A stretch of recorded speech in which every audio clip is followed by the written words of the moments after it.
সালাম আলাইকুম শেখ। ওয়ালাইকুম আসসালাম ওয়া রাহমাতুল্লাহি ওয়া বারাকাতুহু। জি বলেন। আমি জানতে চাইছিলাম, আমি কোথা ডক্টর থেকে বলছেন? নিউ কোথা ইয়র্ক থেকে? থেকে বলতেছি। মাশাআল্লাহ। নিউ ইয়র্ক থেকে বলতেছি। জি। আমি জানতে চাইছিলাম যে আমি ডক্টর সাইফুল্লাহ আমাদের দেশের উনাকে প্রশ্ন করছিলাম ওই যে সোনার জাকাত সম্পর্কে আর কি। হুম। তো উনি বললেন বড় বড় আলিমরা মত দিয়েছেন যে গহনার জাকাত দিতে হবে না। হবে না। তো জি। এইটা আমি আপনার কাছ থেকে আবার জানতে চাইতেছি। হ্যাঁ, জাযাকাল্লাহ। জি, বিষয়টিতে ইখতিলাফ রয়েছে। এখন একজন ভালো আলেমের ফতোয়া আমার সামনে নকল করে আপনি জিজ্ঞেস করবেন, তার মানে আপনি শুধু আলেমদের মধ্যে দ্বন্দ্ব লাগাইতে চান। এটা ভালো জিনিস নয়। কিন্তু যখন আপনার কোনো মাসআলার প্রয়োজন হবে, জনগণকে বলছি, সবাইকে, এটা কিন্তু আপনার জন্য না, যখন কোনো মাসআলা জানার প্রয়োজন হবে, ভালো একজন আলেম যার উপর আস্থা আছে, যার ফতোয়ার উপর জিজ্ঞাসা করে নিয়ে চোখ বন্ধ করে আমল করবেন। আর এইভাবে জিজ্ঞাসা করতে থাকবেন, দেখি চলো শেখুল্লাহকে জিজ্ঞাসা করেছি, এখন শেখ মতিউর রহমানকে জিজ্ঞাসা করি, আচ্ছা ঠিক আছে, তারপর দেখি আবু বকর জাকারিয়াকে জিজ্ঞাসা করি, দেখি মনজুরুল্লাহকে দেখি, দেখি শহীদুল্লাহকে দেখি, দেখি ডক্টর আসাদুল্লাহ গালেবকে দেখি। এই করতে করতে জিজ্ঞাসা করে 5-10 জন জিজ্ঞাসা করে দেখলেন যে এখন গণতান্ত্রিক পদ্ধতিতে দেখি মেজরিটি কোন দিকে। না না, এগুলো ভুল কাজ।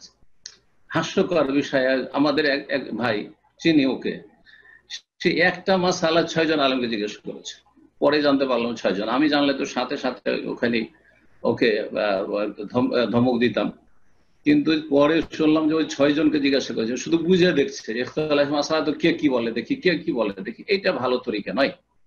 এটা আলেমদের মাঝে আপনারা বা ফিতনা অনেক সময় সৃষ্টি হয়, অনেক সময়, কারণ জনগণ বুঝে না।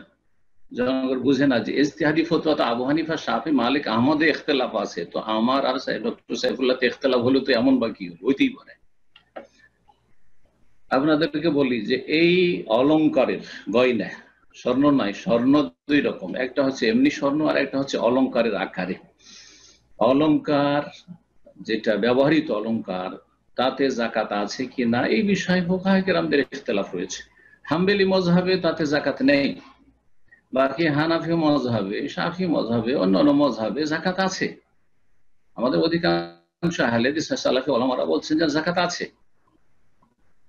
তো এখন যারা হাম্বলি ফতোয়াকে প্রাধান্য দিয়েছে, তাদের কাছে শক্তিশালী, সেটাই দলিল দিক থেকে হয়তো হয়েছে, আবার তারা অলংকারে জাকাত দিতে হবে এই মর্মে তারা দলিল শক্তিশালী মনে করছেন না, তারা বলছেন জাকাত দিতে হবে না, যেহেতু সেই স্বর্ণটা ব্যবহার করছে, সেটা বাড়বে না, কিছু হবে না ইত্যাদি। তো এই ফতুয়া হাম্বলি মযহাবের ফতুয়া, সেটা অনেকে দিচ্ছেন, যেমন ডক্টর সাইফুল্লাহ দিয়েছেন, তার আগে আহমদ বিন হাম্বল দিয়েছেন। জি, ইলমের পাহাড় তিনি, হ্যাঁ, 1 মিলিয়ন হাদিস মুখস্থ যার, তিনি দিয়েছেন। কিন্তু অন্য অন্য আইম্মায়ে কিরাম আহমদ বিন হাম্বল চাইতে কম না, তারা বলেছেন না, তাতে জাকাত দিতে হবে, তাতে জাকাত দিতে হবে। সুতরাং এই ক্ষেত্রে আমরা সতর্কতামূলক বলি, হ্যাঁ, যদি অকাট্য ভাবে নাও হয়, সতর্কতামূলক বলি যে আপনি নিজের ঈমানকে সুরক্ষিত করতে চান, আপনি নিজেকে ঝুঁকি মুক্ত রাখতে চান জাহান্নাম থেকে, যে জাহান্নামের সম্মুখীন না হইতে, কেন দাওনি? যদি ফরজ হয় আর দিলেন না, তাহলে কেন দাওনি তুমি জাকাত, এই প্রশ্নের সম্মুখীন হইতে হবে। ভালো করে শোনার যুক্তিটা। আর যদি ফরজ নাই হয়, হাম্বলি ফতোয়াটাই ঠিক হয়, আর আপনি দিয়ে দেন, তো আল্লাহ কিয়ামতের দিন জিজ্ঞেস করবে না যে কেন দিলে তুমি? নফল দিলাম, আল্লাহ দিয়েছি, বেশি দিয়েছি, তোমার সন্তুষ্টের জন্য দিয়েছি, জাহান্নামের ভয়ে দিয়েছি, আমি সতর্কতামূলক এহতিয়াত দিয়েছি, সাবধান, আমি দূরে দূরে থাকতে চাই জাহান্নাম থেকে, সেই জন্য দিয়েছি। শাইখ ইবনে বাজ রাহমাতুল্লাহ, শোনেন তাহলে সৌদি আরবের ঘটনা।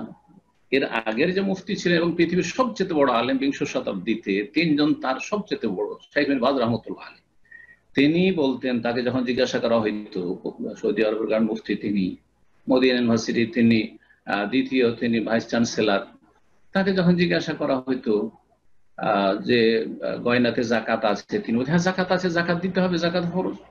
কিন্তু বর্তমান যে গ্রান্ড মুফতি শেখ আলী শেখ, শেখ আব্দুল আজিজ আলী শেখ, যে আরাফার হজের খতিব ছিলেন 40 বছর ধরে, তারপরে অসুস্থ হওয়ার কারণে তারপরে 1 বছর থেকে সেটা স্টপ হয়েছে, তিনি স্পষ্ট ভাষা বলছেন জাকাত নেই।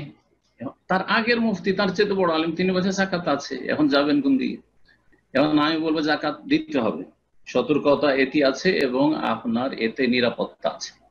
অন্য আরেকজন বলেছেন যাকাত দিতে হবে না। এখন আপনি যেটা ভালো মনে করেন, কিন্তু আলেমদের ফতোয়ায় লড়াবার চেষ্টা করবেন না এবং মানুষের মাঝে বিভ্রান্তি যেন না ছড়াই। আশা করি বুঝতে পারছেন।